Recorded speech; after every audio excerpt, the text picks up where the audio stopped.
আসসালামু আলাইকুম এভরিওয়ান। আজকে আমি আপনাদের মাঝে শেয়ার করব অনেক বেশি মজাদার আর অনেক বেশি হেলদি একটি নাস্তার রেসিপি।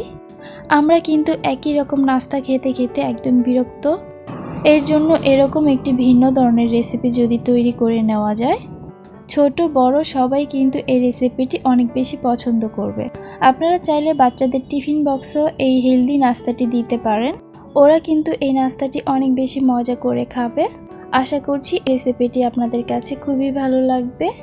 যদি আমার এই রেসিপিগুলো ভালো লেগে থাকে অবশ্যই আমার চ্যানেলটিকে সাবস্ক্রাইব করে পাশে থাকা বেল বাটনটি অন করে রাখবেন এরকম সহজ আর মজাদার রেসিপিগুলো পাওয়ার জন্য। তাহলে চলুন দেখে নিচ্ছি কিভাবে এই রেসিপিটি তৈরি করতে হয়। এই রেসিপির জন্য প্রথমে এখানে আমি নিয়েছি একটি বড় সাইজের সেদ্ধ করা আলু।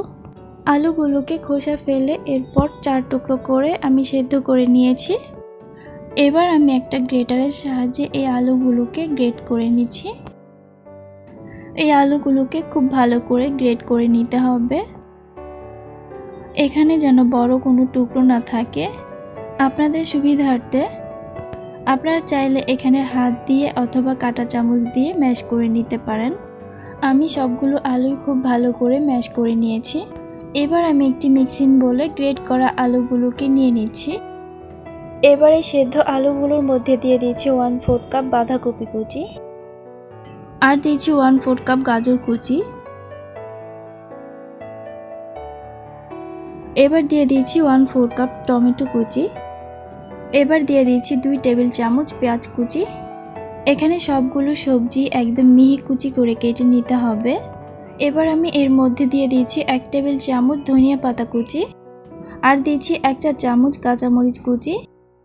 এবার আমি এর মধ্যে দিয়ে দিয়েছি 1/2 চা চামচ গরম মশলার গুঁড়া, আর দিয়েছি স্বাদ মতো কিছুটা লবণ। এই নাস্তাটিকে বেশি মজাদার করার জন্য দিয়ে দিয়েছি 2টো ডিম।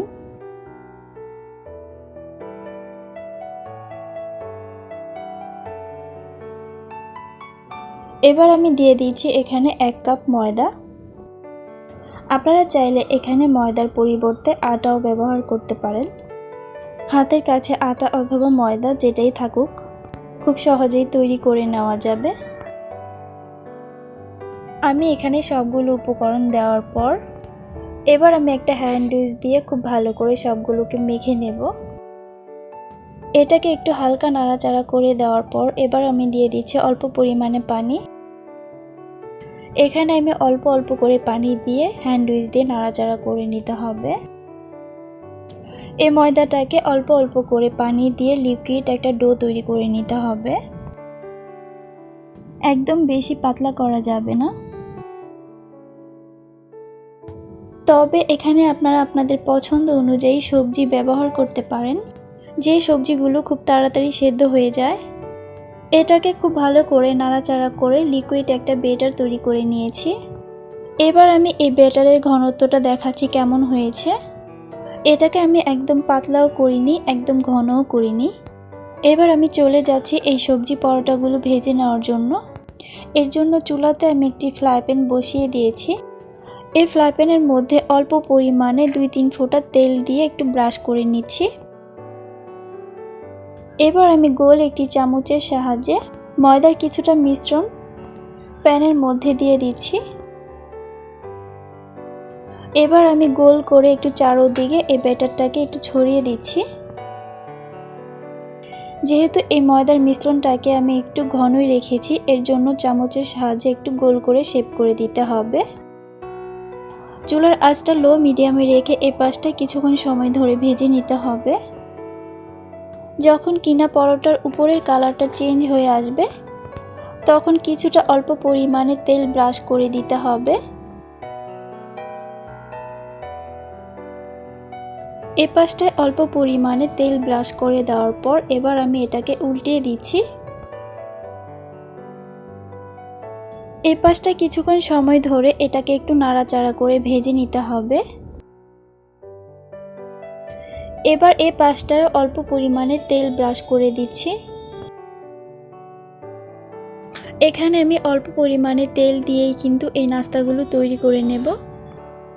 এপাশটায় তেল ব্রাশ করে দেওয়ার পর এবার আমি এটাকে আবার উল্টিয়ে দিচ্ছি। এই পর্যায়ে চুলার আঁচ মিডিয়ামে রেখে কিন্তু এই পরোটাগুলো ভেজে নিতে হবে। এভাবেই উল্টে পাল্টে দুই পাশে ভেজে নিলেই কিন্তু এই পরোটাগুলো রেডি হয়ে যাবে। এই তো পরোটা রেডি হয়ে গিয়েছে, এবার আমি ফ্রাই প্যান থেকে নামিয়ে নিচ্ছি। ঠিক একই প্রসেসে আমি সবগুলো পরোটা ভেজে নিচ্ছি। এই সবজি পরোটাগুলো তৈরি করা খুবই সহজ আর খেতেও কিন্তু অসম্ভব মজার। দেখে অবশ্য বুঝতে পারছেন এই পরোটাগুলো কিন্তু অনেক বেশি হেলদি আর অনেক বেশি মজাদার হয়েছে। আশা করছি এই রেসিপিটি আপনাদের কাছে অনেক বেশি ভালো লেগেছে। যদি আমার এই রেসিপিগুলো ভালো লেগে থাকে অবশ্যই আমার চ্যানেলটিকে সাবস্ক্রাইব করে পাশে থাকা বেল বাটনটি অন করে রাখবেন এরকম সহজ আর মজাদার রেসিপিগুলো পাওয়ার জন্য। রেসিপিগুলো ভালো লাগলে অবশ্যই ফ্রেন্ডস অ্যান্ড ফ্যামিলির সাথে শেয়ার করবেন। অনেক বেশি ভালো থাকবেন সবাই। আল্লাহ হাফেজ।